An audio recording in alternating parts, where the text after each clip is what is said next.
Hi guys, आज के session में हम लोग बात करने वाले ईमेल प्रोटोकॉल्स की। इंटरव्यू पॉइंट ऑफ व्यू से अगर देखा जाए तो काफ़ी इंपॉर्टेंट टॉपिक है। इसमें से कुछ क्वेश्चंस पूछे जाते हैं most of the time interview में, so you need to pay attention in today's session. So we have three email protocols: SMTP, also known as Simple Mail Transfer Protocol. Then we have Post Office Protocol version 3, POP3, and the third one is Internet Message Access Protocol. So SMTP, it is used for sending emails, and the rest two, POP3 and IMAP. So POP3 and IMAP, these two protocols are used to receive the emails or to download the emails. SMTP to send and POP3 IMAP to receive the emails. Now let's discuss about the SMTP, also known as Simple Mail Transfer Protocol. So basically, it's an email protocol that is used to deliver emails from an email client like Outlook to a destination email server. Can be configured to use encryption or plain text, and it uses TCP port 25 by default. So जब भी email send करना होता है, so SMTP is used. So for example, आपने कोई email send करना है Gmail से, so what you will do, you will compose the email and you will write the email, you will write the recipient email address and then you will click on send. So जब आप send button पे click करेंगे, so the email will be sent to the SMTP server using the SMTP. So SMTP server के पास जाएगा and then it will be sent to the recipient email inbox. So जो question इसमें आता है वो ये आता है कि what is the difference between three of the email protocol. So SMTP आपको बताना है कि it is use to send the emails and the rest to POP3 and IMAP वो यूज होते हैं ईमेल को डाउनलोड या रिसीव करने के लिए. अब उन दोनों में डिफरेंस क्या है वो हम अभी डिस्कस करते हैं. Post Office Protocol version 3, also known as POP3. So it's an email protocol that is used to retrieve emails from email server. So ये आपका ईमेल को रिसीव करने के लिए होता है. फॉर एग्जाम्पल, ईमेल सेंड हो गया, अब ईमेल आपका SMTP सर्वर के पास है. Now you need to read the email.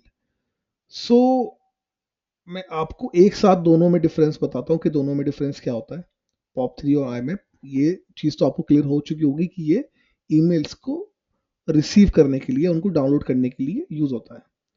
So POP3 and IMAP, they both are used to access और डाउनलोड द ईमेल्स.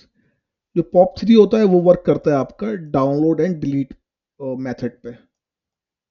POP3 में क्या होता है, SMTP सर्वर के पास हमारे पास ईमेल आया हुआ है. नाउ आपका जो ईमेल क्लाइंट हुआ, for example outlook, so SMTP server से जब आप POP3 अगर यूज कर रहे हैं, सो POP3 में क्या होगा कि जो ईमेल है वो सर्वर से डाउनलोड हो जाएगा आपकी लोकल मशीन में if you are using POP3. और SMTP जो आपका सर्वर है, सर्वर से वो डिलीट हो जाएगा. तो आपका ईमेल था सर्वर पे, आपने उसको डाउनलोड किया, सो वो आपका लोकल मशीन पे डाउनलोड हो गया यूजिंग POP3 और सर्वर से डिलीट हो गया. IMAP पे क्या होता है कि IMAP पे आपका डाउनलोड नहीं होता है, वो सर्वर पे ही रहता है और उसको आप प्रीव्यू कर सकते हैं. For example what happens in the Gmail, आप जीमेल अगर कभी यूज कर रहे हैं एंड आपने उस पर, उसमें डिफॉल्ट IMAP ही रहता है, तो उस पर क्या होता है, आपने कोई भी, फॉर एग्जाम्पल आपने mail.google.com ओपन किया ब्राउजर पे, आपने वहाँ पे अपना ईमेल रीड कर लिया, आपने मोबाइल पे अपना जीमेल का एप्लीकेशन डाला हुआ है, आपने वही ईमेल वहाँ पे भी ओपन कर लिया. अगर आपने किसी और सिस्टम में अगर डेस्कटॉप में डाला होगा तो आप वहाँ पे उसको एक्सेस वहाँ भी कर सकते हो. तो उसको आप मल्टीपल डिवाइसेस पे एक्सेस कर पाओगे ईमेल को. क्यों? क्योंकि आप IMAP यूज कर रहे हैं. तो IMAP में क्या होता है कि जो सर्वर से होता है, सर्वर से वो आपका डाउनलोड आपकी लोकल मशीन में नहीं होता, वो सर्वर पे रहता है, बस वो आपको प्रीव्यू हो जाता है आपके जो ईमेल क्लाइंट है. POP3 में क्या होता है कि सर्वर से वो डाउनलोड हो जाएगा आपका लोकल मशीन में. फॉर एग्जाम्पल, मैंने अगर अपने डेस्कटॉप पे अगर मैंने ईमेल, जो क्लाइंट है मेरा, फॉर एग्जांपल आउटलुक, मैंने उसको सेट किया हुआ है POP3 पे, तो जो मेरा ईमेल है वो मेरे सिस्टम पे डाउनलोड हो जाएगा. और इन केस अगर मेरे सिस्टम से वो ईमेल डिलीट हो गया और वो डिलीट आइटम से भी डिलीट हो गया, तो मैं उसको फिर रिकवर नहीं कर पाऊंगा. या एक बार मैंने उसको अगर डाउनलोड कर लिया अपने सिस्टम से और मैं अगर उसको एक्सेस करना चाहूंगा अपने मोबाइल से तो एक्सेस नहीं हो पाएगा। क्यों? क्योंकि वो डाउनलोड एंड डिलीट मॉडल में काम करता है। तो यही डिफरेंस होता है कि पॉप थ्री में वो जो ईमेल होता है वो डाउनलोड हो जाता है आपके लोकल मशीन पे, लोकल डिवाइस पे।